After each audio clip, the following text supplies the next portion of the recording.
निहुरा के मारे सोइया दर्द करे।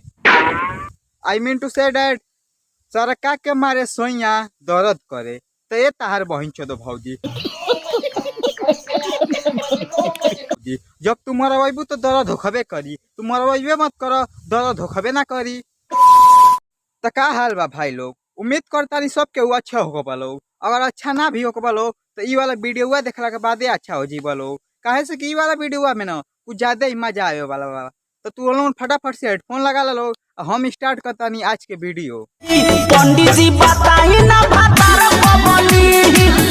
ए भौजी हम बता देता नहीं हो कि तहार भतार कब लई। उस तरह 11:55 पर लई, वो तरह पटक पटक पेली।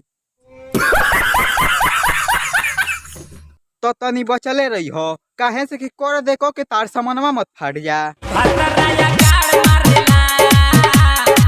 भातारा आगाड़ मारेला तो देवरा किधर मारेला।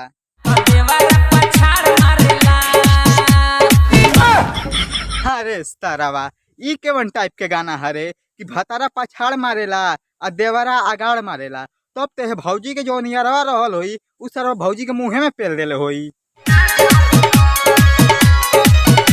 ए भाई लोग पता न सरवा काहे है सिनिया हमारा के देखला के बाद ये बुझाता जोन भैयावा बा उ भौजी में अपन हथियारवा घुसा देले बा आ निकालल नहीं चाहत। तबे न सरवा आपस में लेके लोटता न सो। होखे देना बड़ बड़ I mean two say that बड़ बड़ फुलावना रे। तो ये भौजी तू का चाहता रू ये तार बहन चोदो कि 15-15 किलो को हो जाए ना भाई लोग। खाली हाई देखो लो ओकरा बादे बताओ लो ई भौजी कितना बड़े बड़े फुलौना चाहती है। वाह का कैमरा मैन भी फोकस कैले बा। ए भौजी वंस मोर कुछ शर्म आया है। मत बोल भइल हेते हेते तोहरे के देते ई भौजी एकर बहिन चोदो झूठ बोलतिया। काहे से कि भौजी आज तक ला हमारा के तो एक टिप भी नहीं खी देले। दो दिनों में चुमा ले लो बोला मजी कौन सिखवली बा। अभी भौजी केवन चीज में चुम्मा लियावतिया ई हमारा के बतावे के ना पड़ी। काहे से कि भाई लोग तू लोग हमार सब्सक्राइबर बारो।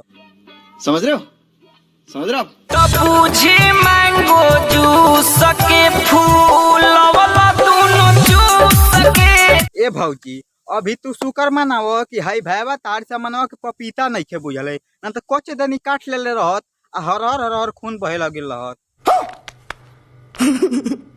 बने दो लइका के माई पटाइए के का करबो।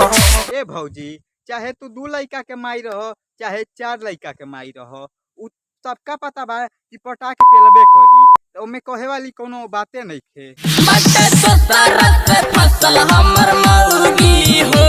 वाह भैया वाह का दुख बा तुहार सारा बा। तब तो तारा के मुठे मार के काम चलावे पड़त होई हो ना। भाई लोग भैया साफ साफ खुदे कहता कि एकर मौगी जोन बिया यानी जोन एकर वाइफ बिया उ दूसरा से फंस गइल बिया। तो भैया तो बस भाई लोग आज की वीडियो एज के एंड करता नहीं। तू लोग समझ सकता है इतना सारा धूप लगाता ना वीडियो बना के बहुत ही हेरा जाता है। लेकिन फिर भी अगर तुम वीडियो ये अच्छा लगा तो वीडियो के लाइक कर दिया लो। और अगर ऐसा ना फनी और मजेदार वीडियो देखना चाहते तो हमारे चैनल के सब्सक्राइब कर ले लो। और ई वाला वीडियो तो इन के कैसा लगा कमेंट करके बताइए लो। और कोनो वीडियो में कमी भी हुई तो वो भी कमेंट कर सकता है लोग। हम मिला था नहीं नेक्स्ट वीडियो में, तब तक के लिए बाय।